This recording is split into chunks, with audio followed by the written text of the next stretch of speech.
Hi, and welcome to the Great Women in Compliance podcast with Hema Lomax and Lisa Fine, sponsored by Corporate Compliance Insight.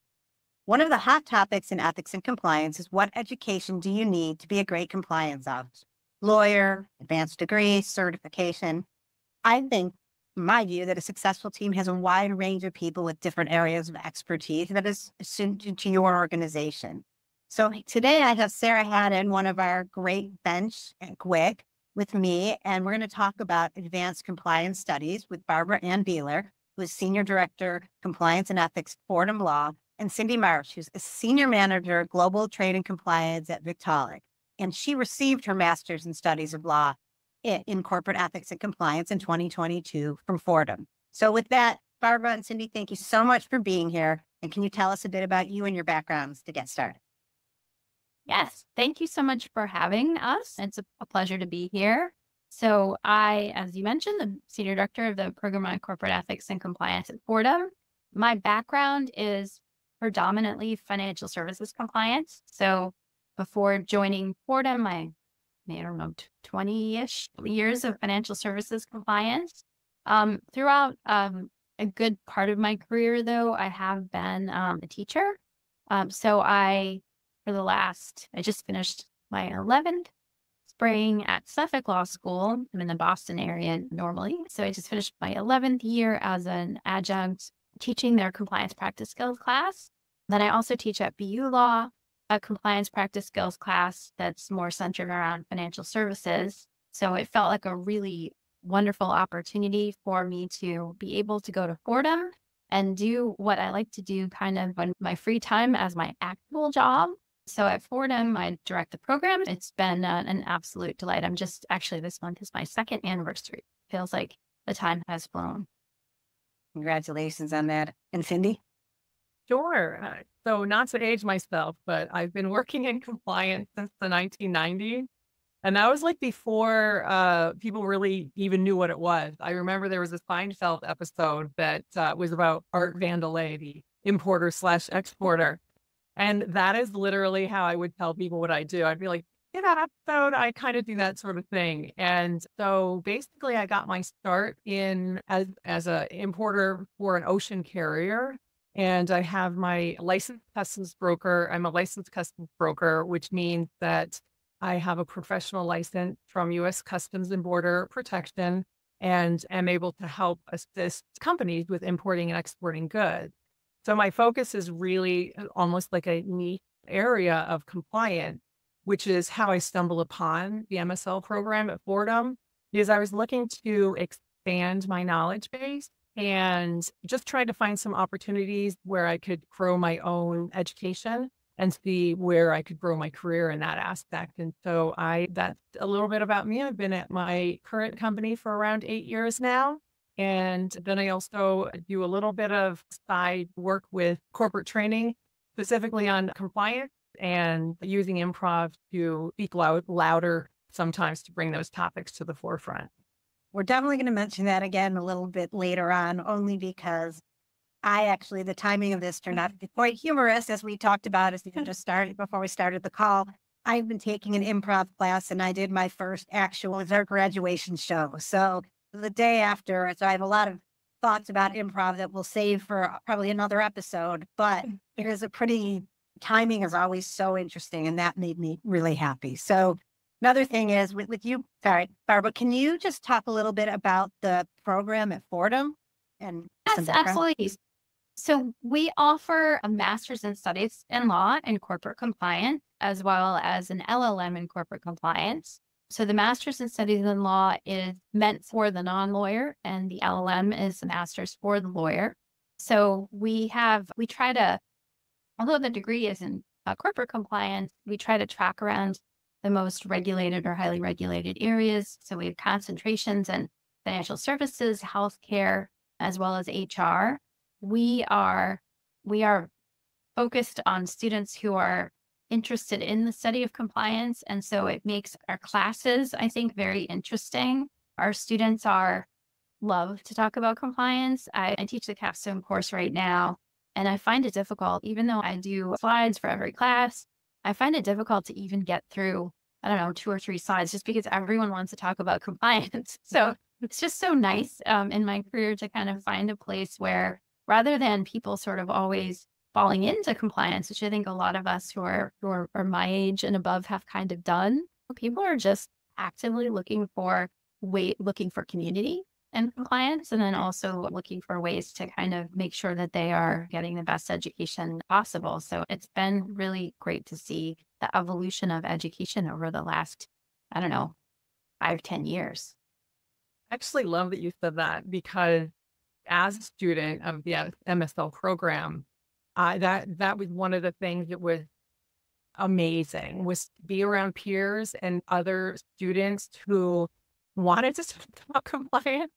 Generally speaking, nobody does. But once you get around people who understand it and respect it and the nuance of it, it's an amazing program for that reason.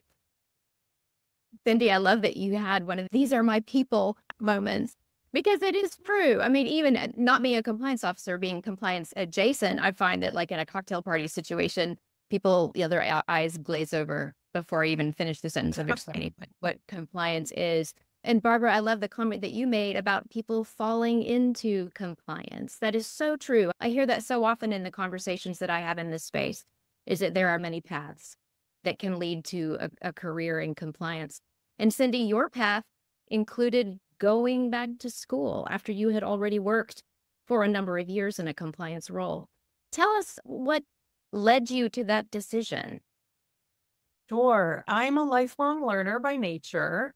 And originally I pursued an MBA, so I completed that. But honestly, it just really didn't align with my specific areas of interest. And I knew that I needed to obtain a master's of something in order to grow my career. And the MBA seemed like the most reasonable. That's the one that's at the forefront of everybody's knowledge, right? Or their mind.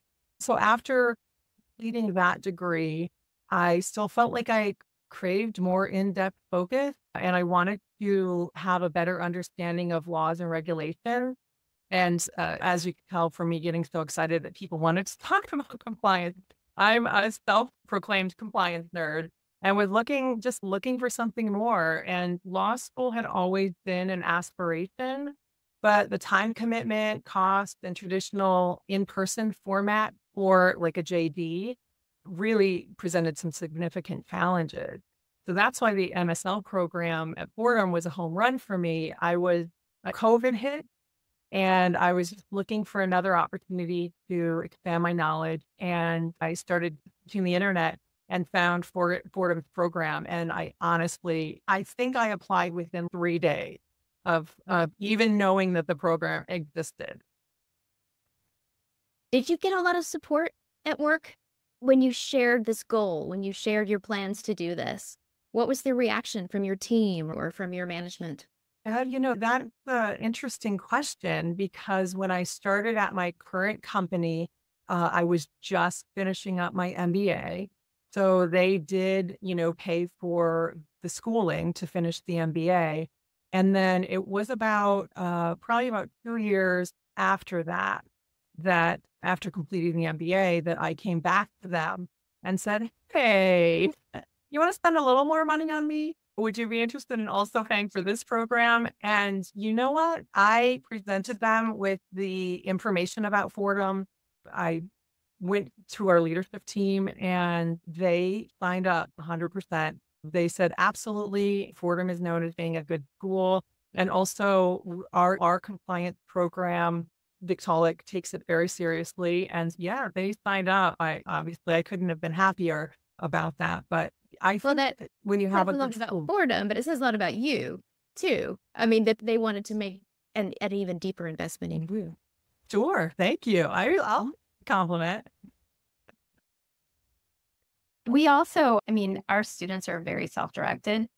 We know that they're successful because they're self-directed and that they're kind of superstars. So we don't want to take too much credit for that. But you worry or you want to make sure when people are approaching another degree program that they're in it sort of because, or that they know what they're getting into, that they're very examined. It's not inexpensive from an not only a monetary perspective, but a time perspective. And people are balancing their family and their work and their degree. And it is a lot of work to go to school at night for this master's degree. It's a very challenging curriculum. We did this little exercise a couple months ago, and we reached out to all of our alumni to ask them how they were kind of doing. And so we could get a sense of what we were doing was sort of working. And we were very gratified by the numbers. And I think the number that sticks in my mind is the number of people who felt as though they had benefited from the program in their career. And it's 93%. 93% of respondents said that it had helped them in their career. And so that's kind of what keeps you kind of going. Because we do want to make sure that it is the right program for the student. And so if someone comes to us and they say, I'm really interested in the MSL program, my goal in life is to be a litigator, this is not your program. And we know that. And so we're unapologetically after the compliance nerd. Yeah. I mean, as a compliance nerd, I applaud that. With that in mind, too, you talked about that. The compliance nerd or the students in the program as a group, obviously, Cindy is someone who came in as a learner and later in her career. What about, is that representative? What do you see? Do you see people starting in it saying, I want to learn this before I go into a job? Or what do you kind of see from the base? And then for you, Cindy, what did you see in your colleagues in the population? I guess the only commonality is that there is no common student. We have students who have 10, 15, 20, sometimes more than that, years of experience. And kind of like Cindy said, may have always thought in the back of their mind that they were interested in law school and it maybe wasn't the right time. And so now at this point in their career, does it make sense to go back and do 4 years at night and then take the bar if you don't plan to practice? So I think that's really the question. Do you want to go to law school because you want to practice? Then you need to have your JD. But if you want to be a compliance officer, the National Association of Law Placement considers the JD to be, or compliance, I should say, to be JD helpful or JD advantage, but not JD required. It's a different sort of idea. I mean, so for us, and we certainly do have students who have a couple years of experience who are looking to maybe round out their experience or maybe to crack into the next level at their job. We have some students who have maybe operations experience who are looking to move over to compliance, or paralegal experience looking to move over to compliance. So everyone has a very kind of specific sort of strategic plan, which is also what we like to see. If they don't know what compliance is, it's also not the right degree for them. And it's a very sort of examined applicant who really knows how it fits within their career goals. So that's a very long way of saying everyone has very different experiences and background, which really helps. I mean, personally, for me, it helps to make a really interesting class and a really great conversation. But then also, I think it helps the students to be able to think about compliance across different disciplines. And then ultimately, hopefully, it helps the hiring managers as well. So they're getting people into their compliance roles who are very well-rounded, understand the role, understand the perspective of a compliance officer in a much more mature way, I guess, than they ever have before. And I would say, coming from the trade compliance background, it has some overlap with what people perceive as general corporate compliance. When I started the original classes, they seemed very heavily weighted in finance. And with student feedback, Fordham was able to make some adjustments, and they added healthcare classes and they added sanctions, which is, of course, part of the trade compliance, touches on that. And so I thought that Fordham was very flexible in what they were able to offer students.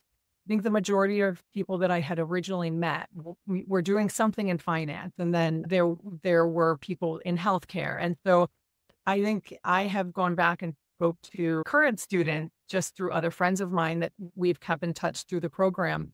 And it is amazing the number of different industries now that the compliance program is capturing because of Fordham listening to what the students were actually wanting from their experience.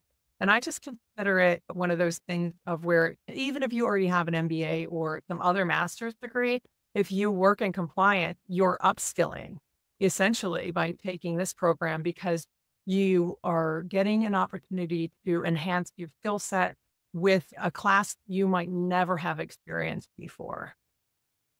What I'm hearing then is that the program is constantly evolving, constantly growing and changing as it needs to. Yeah, and I think that was one of the benefits that I still talk to my friends about. It's just the fact that they add different classes. I think one of my most favorite classes was crisis management. And during that entire class, I just kept thinking, boy, I should have made a different career choice when I was younger because it seemed like what a cool PR person I could have been knowing all the compliance aspects of it, that was a class where I never would have thought you would be looking at the compliance aspect of things. But you would definitely have to be young to get into that because it's one of those that's like constantly moving and shaking in a very fast-paced world. Hopefully you won't have too many crisis communications. And I do never know. Be careful what you wish for. Right. I think, yeah, right, exactly. It's like fumble over myself. Never waste a crisis in compliance. There we go.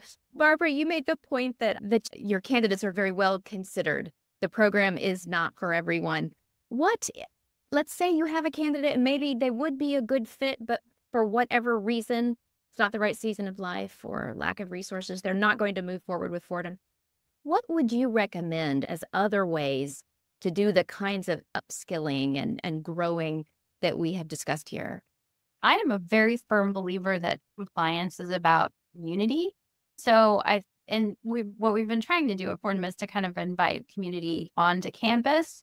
But I think if you are interested in compliance, certainly you listen to the podcast, you read everything that Sarah writes. There are lots of material and information kind of out there. There are lots of people also that you can talk with. This is really a very giving area. I ask an awful lot of people kind of all the time, our alumni and kind of others just generally in the community. Would you like to teach a class? Would you like to speak in a webinar? Hey, Marsh, would you like to come back to colloquium and do a presentation on improv and compliance? And you know what? It's usually yes. There are ways that you can, I think, learn and grow, maybe by not taking a traditional class if you're not quite ready for that. But we also have lunch and learns that we do during the semester that are every month during the fall and spring semester, not in the summer. And those are open to those who are interested in it. I'd be happy to also connect and talk with anyone that had an interest in compliance or ways of kind of getting involved. Cindy, would you agree that this community is very giving? I would say so. Yes, absolutely. Early on in the MSL classes, we are assigned teams, and who doesn't love a good group project? I say that with sarcasm. Thanks. But I have 4 basically best Fordham friends. We called ourselves Compliance Force 5. That was our sorority name basically through the entire program. And we still keep in contact through text. And there isn't a month goes by where one of us are bringing something to each other to talk through, ask for advice. And that's something community that Fordham has. Just in general, I have not experienced that anywhere else. So yes, I completely agree with that. And I think that anybody specifically in the Fordham family that would need something would just need to reach out. And Lisa, I think you can speak to this question as well. If it's not going to be the master's in studies of law, what are some other ways that someone can grow? I completely agree, first of all, that there are so many resources out there, including the ones that the amazing women on this podcast are talking about. There are also organizations that do certifications like the SCCE, Society for Corporate Compliance and Ethics. We talk about them. They have conferences. Compliance Week does their conference. They have, a lot of different things that come out on their websites, other things. I would also say when you look at LinkedIn, you can see who some of the different people are writing on this. And if you you get the opportunity to do those different things. Those can all help you in more bite-size amounts. Lots of places you get free webinars. Some of the people that you hear speak or you want to, or rock star professors that were at Fordham, do a lot of other things along those lines. And I think keeping that in mind too, it's not ever, one of the nice things about compliance is it isn't always an all or nothing. You don't have to just go and get your master's or be in a JD years ago and then come back and figure out more. But you can start thinking, I'm interested in trade sanctions, or I'm, really interested in ethical decision making, and you can find good resources and then decide where you want to go from there, which may or may not be more traditional education or other possibilities. It is one of the great things about this field. And again, those thought leaders in the field, what I was amazed about that I'm just going to mention here is when I started preparing for this, I knew some of the people that were working, that were professors with you all, but I didn't fully realize the magnitude of all the people that I personally consider rock stars that I learned from and I reach out to still. So how do you put together a faculty that works with the curriculum, Barbara? And then how do you get them to do it and get them excited about it because they're busy people? Actually, I should mention, because I agree with everything that you just said. And this past week, I was in New York all week on campus, and Monday and Tuesday we hosted Compliance Week's first ever financial crimes conference. And then on Friday, we capped off the week with Healthcare Compliance Association, who we hosted their New York regional meeting. So all of those organizations are phenomenal. And I just think not only the learning, but the networking, really learning and the networking is just amazing. But we have 3 semesters, summer, fall, and spring. We have largely adjunct faculty. So there are a few of us that teach every semester. For the most part that we work for Fordham. And it's a little bit like playing Tetris, trying to kind of fit in the core courses that we have to fit in every semester. And then to Cindy's point, we like to bring in some courses that we haven't maybe tried, or maybe we like to pilot one and see how it works. And then and make sure, as well as I do, that the world is changing so fast and compliance is changing so fast. We're talking to folks about developing classes in a couple of semesters on cannabis compliance and kind of some of these newer areas. We have a class that we're starting in the fall with one of he's a double RAM, but Jean DeMeo, who is an SVP at FINRA, who's going to do a class on market regulation for us, which is amazing that we can get someone from FINRA who's happy to do that for us and so passionate about students. But yes, we have a lot of sort of compliance famous folks that are in our list, and it's just tremendous to have them share their thought leadership, have them be a connection for students, have them engaged in the program as well. And usually we just ask. Because I have to tell you, in full candor, we do not pay well. So it's not like you're going to retire being an adjunct at Fordham, not so much. Maybe we'll keep you in coffee. Not Starbucks. Yeah. 7-Eleven? Yeah, something like that. Yeah. K-cups. You talked a little earlier, Cindy, too, about the connections that you made with your compliance, your Fordham Force 5 or your Compliance Force 5. And did you make some connections with your professors as well, or did it become more with your colleagues? But it sounds like this, even though it was virtual, sounds like it was a really good networking opportunity generally as well. Oh, absolutely. And I really enjoyed your comment about the various conferences because, again, you just get to be around so many other people that like compliance. Like, you're signing up to go to those conferences because you want to learn more.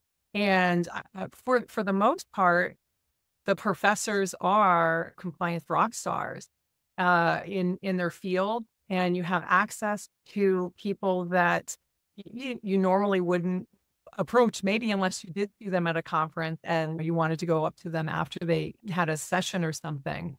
But I think that to answer your question, yes, I am still friends. I exchange email with several of the instructors, and I had the opportunity to do an SCCE workshop with Deb Henley. She is a compliance professor, and we mixed in the improv for the communication opportunities that offers. But yes, I think that the selection of the professors definitely speaks to the community of Fordham. For Barbara, you're a few years in doing this. And as we've noted previously, the program constantly evolves and changes, which means you're constantly learning as well. What do you wish that you knew on day one that you now know? Good question. I think that, I don't know, maybe that it was going to be different every semester. And I that's was going to okay. interrupt you and just say that you weren't getting Starbucks coffee, but Oh, you know what though? I'm from Boston. I'm a Dunkin' Donuts girl. So it's okay. So I guess that it's okay that things evolve and change, and that if we can't do it this semester, we'll do it in a semester or two. And so I've become a lot, I think, less nervous about timing, just because I had actually a conversation earlier today with someone who I'm talking to about developing a class. And I said, I just want you to teach. I don't care when it is. It can be it doesn't have to even be in 2025. Let's just think about it and we'll eventually get there. And we have a very long lead time, but we also have the benefit of not having the same kind of regulatory drivers that we do when we're in-house compliance. And for me, that is a little bit of a shift. I know I started at Fordham and I'm like, okay, who do I need to report my conflicts to? And they're like, what's wrong with you? I don't know. I mean, we do have a conflicts check, but it's not day one. You need to report your height, weight, and eye color, which was Right. experience in financial services. And Cindy, you've had time now to really reflect on the experience that you had. Share with us what has been most memorable for you. I think the exposure to areas of compliance that I didn't have before is very memorable, in the sense that, like I said, when we were talking about crisis management, I would never have known what goes involved in making statements to the press. I wouldn't have experienced taking the deeper dive into the audit process to the degree that you have to really, I'm going to say deep dive again. And then, of course, like I said, my friends on Compliance Force 5, they are the most memorable because of the fact that what a great group of people. And so when I think about the experience and the skills that I gained from the program, definitely the ability to, I know when you're going for your JD, you are really learning about how to take that research, the deep dive. I'm going to say it again. So I think the most memorable thing was the deep dive. So researching and looking at previous laws and looking at how regulations started, or the finalization of them, that component of it wasn't something that I had experienced before participating in the program. That's fabulous. Thank you all so much for being here. And I have to say it, bringing us into a deep dive into the event, the security world, the time of this business. And I really appreciate Sarah, one of the Blick Four, I guess and Barbara, who's been a part of the community for a long time. And Cindy, it's such a pleasure to meet you. And I can't wait to talk some more improv with you on behalf of Compliance Podcast Network, Sarah and Corporate Compliance Insights. And Hem and me, thanks so much for being here. Have a great day. Great. Thank you. Thank you. Thank you.